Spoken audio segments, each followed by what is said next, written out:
Telangana BJP అభ్యర్థుల జాబితా కసరత్తులు దాదాపుగా కొలిక్కి వచ్చాయి. 2-3 రోజుల్లో తొలి జాబితాను విడుదల చేసే అవకాశం ఉందంటున్నారు. ముందుగా పార్టీ సీనియర్ నేతలతో కూడిన జాబితాను రెడీ చేస్తున్నారు. ఇతర పార్టీల నుంచి వచ్చే నేతల పేర్లతో ఆ తర్వాత మరో జాబితాను విడుదల చేయనున్నారు.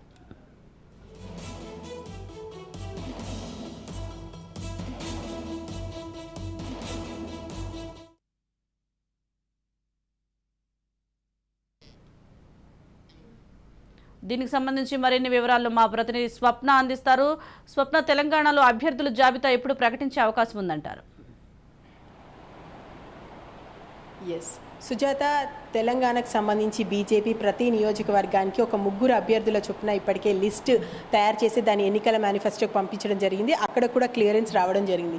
15th మనకున్నటువంటి సమాచారం ప్రకారం 15వ రోజు ఈవినింగ్ కన్నా లేదా 16 మార్నింగ్ అన్నా ఖచ్చితంగా ఫస్ట్ లిస్ట్ విడుదల చేసేటువంటి అవకాశం కనిపిస్తుంది. ఈ ఫస్ట్ లిస్ట్లో కూడా మనకి పెద్దగా అంటే అభ్యర్థులు కేవలం ఇప్పుడు ఉన్నటువంటి ఎవరైతే గట్టిగా ఉన్నటువంటి నాయకులు ఉన్నారో, కాస్త చెప్పుకోదగ్గటువంటి నాయకులు ఎవరైతే ఉన్నారో, ఇతర పార్టీల నుంచి వచ్చిన వాళ్ళు ఉన్నారు, బీజేపీలో ఉన్న వాళ్ళు ఉన్నారు. అదేవిధంగా ఎంపీలందరినీ కూడా ఖచ్చితంగా మళ్ళీ ఎమ్మెల్యేలుగా పోటీ చేయాలంటున్నారు. కాబట్టి ఆ అభ్యర్థులు నాకు తెలిసి 30 నుంచి 40 నియోజకవర్గాలకు సంబంధించినటువంటి లిస్ట్ ఫస్ట్ విడుదల చేసేటువంటి పరిస్థితి మనకు కనిపిస్తుంది. ఆ తర్వాత సెకండ్ లిస్టుకు మాత్రం కాస్త టైం పట్టే అవకాశం ఉంది. ఎందుకంటే ఇటు కాంగ్రెస్ వైపు ఒకసారి చూస్తున్నారు. ఎందుకంటే కాంగ్రెస్ ఒకసారి లిస్ట్ విడుదల చేసిన తర్వాత కాంగ్రెస్ నుంచి బీజేపీకి వచ్చే వాళ్ళ సంఖ్య కూడా ఉండొచ్చు.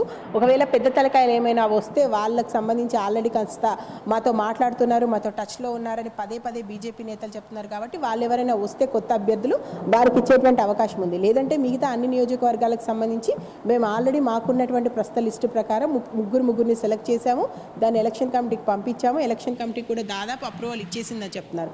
సో ఓవైపు ఇలా ఫస్ట్ లిస్టును విడుదల చేసి ఆ తర్వాత కొంత మిగతా ఇటు బీఆర్ఎస్ నుంచి కానీ లేదంటే ఇటు కాంగ్రెస్ నుంచి కానీ ఎవరైనా వస్తారా ఏంటి అనేది వేచి చూసే దూరంలో ఉండి కాస్త లేట్గానే ప్రకటించే అవకాశం మనకు కనిపిస్తుంది సెకండ్ లిస్ట్. ఎందుకంటే కాంగ్రెస్ కోసం కూడా చూస్తున్నారు కాబట్టి.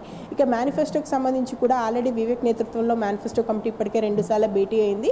మేనిఫెస్టోలో ఏమేమి ఉండాలి, ఎందుకంటే ఇప్పటికే కాంగ్రెస్ వరాల జుల్లు కురిపించేసింది. బీఆర్ఎస్ కూడా మేమేం తక్కువ కాదు, ఉన్న వాటికంటే కూడా ఇంకా చాలా ఎక్కువ ఇస్తామని చెప్తున్నటువంటి నేపథ్యంలో ఇక్కడ బీజేపీ ఏ విధంగా వెళ్ళాలి, ఏంటి, ఎలాంటి స్టాండ్ తీసుకోవాలి అనే దాని మీద మాత్రం చర్చలు జరుగుతుంది. ఖచ్చితంగా త్వరలోనే మేనిఫెస్టో ఏ విధంగా ఉండబోతుంది అనేది రిలీజ్ చేస్తుంది. సో ఏ రకంగా చూసుకున్నా తెలంగాణకు సంబంధించి ఇటు బీఆర్ఎస్ అదేవిధంగా కాంగ్రెస్తో పాటు బీజేపీ కూడా ముందంజలో ఉందని చెప్తుంది. మరోవైపు మొన్నటి వరకు ఎవరైతే ఇప్పుడు వచ్చినటువంటి నాయకులు ఎవరైతే ఉన్నారో కాస్త పెద్ద తలకాయలుగా చెప్పుకునేటువంటి నాయకులు వీళ్ళు అమిత్ షాతో మాట్లాడిన తర్వాత తాడోపేడో తేల్చేసుకుంటారు, వీళ్ళు ఇంకా పార్టీని వీడి వెళ్ళిపోబోతున్నారు అనేటువంటి మాటలు ఏవైతే వచ్చాయో వాటికి మాత్రం ప్రస్తుతానికి వాటికి ఫుల్ స్టాప్ ఏంటంటే మనకు కనిపిస్తుంది. ఇటు షా కానీ నడ్డా కానీ మోదీ వచ్చి వెళ్ళిన తర్వాత మోదీతో అక్కడ ఉన్నటువంటి నాయకులు సంప్రదించారు. కానీ ఇప్పటికే 2-3 సార్లు కిషన్ రెడ్డి ఢిల్లీకి వెళ్ళి రావడం ఇలాంటి అనేక విషయాలకు సంబంధించి అంటే తెలంగాణలో ఏం జరుగుతుంది, ఏం చేయాల్సినటువంటి అవసరం ఉంది. ఎందుకంటే ఇప్పటివరకు కేంద్రం మాకు అందినటువంటి రిపోర్టు ప్రకారం తెలంగాణలో హంగ్ వచ్చేటువంటి అవకాశాలు ఎక్కువగా ఉన్నాయని చెప్తున్నారు. కాబట్టి ఒకవేళ హంగ్ వస్తే మనం కింగ్స్ కాకపోయినా కింగ్ మేకర్స్ మైనా అవుతాము. ఆ కింగ్ మేకర్స్ కావాలంటే కనీసం ఒక 40 నియోజకవర్గాలకు సంబంధించి అయినా అంటే ఇప్పటివరకైతే మనకున్న ఇన్ఫర్మేషన్ ప్రకారం కానీ ఇంటర్నల్గా మనము సింగిల్ డిజిట్ కూడా దాటారేమో అనేటువంటి కథనాలు వస్తున్నాయి, అనేటువంటి మాటలు వినిపిస్తున్నాయి. కానీ అలా కాదు, మేము ఖచ్చితంగా కింగ్ మేకర్ అయ్యేటువంటి దిశలో వెళ్తాము, ఖచ్చితంగా అంతకు తగ్గటువంటి సంఖ్య మా దగ్గర ఉంది అనేటువంటి సంకేతాలను ఇవ్వదలుచుకుంది బీజేపీ. ఇప్పటికే కొంత చోటామోటా నాయకులు ఇవాళ కూడా మనము అరేపల్లి మోహన్ జాయిన్ అవ్వడం జరిగింది. అంటే ప్రస్తుతము ఎమ్మెల్యేలుగా ఉన్న వాళ్ళు లేదా రీసెంట్గా ఎక్స్ అయిన వాళ్ళ ఎమ్మెల్యేలో కాకుండా కాస్త ఇంతకుముందు ఎమ్మెల్యేలుగా చేసిన వాళ్ళు, ఎంపీలుగా చేసిన వాళ్ళు, జెడ్పీటీసీలుగా చేసిన వాళ్ళు, ఎంపీటీసీలుగా చేసిన వాళ్ళు, కొంత పేరున్న నాయకులు అయితే కాకపోయినా చోటామోటా నాయకులు అక్కడ ప్రభావితం చేసేదగ్గ నాయకులు మెల్లమెల్లగా జాయిన్ అవుతున్నారు. ఇంకా కొంతమంది మాతో టచ్లో ఉన్నారు. వాళ్ళు ఖచ్చితంగా చాలా కీలకమైన నేతలు, గెలుపు గుర్రాలు లాంటి నేతలు ఆల్రెడీ మాతో టచ్లో ఉన్నారు. కాబట్టి వాళ్ళు త్వరలోనే వచ్చేటువంటి అవకాశం ఉంది అని చెప్పేసి బీజేపీ శ్రేణులు చెప్తున్నాయి.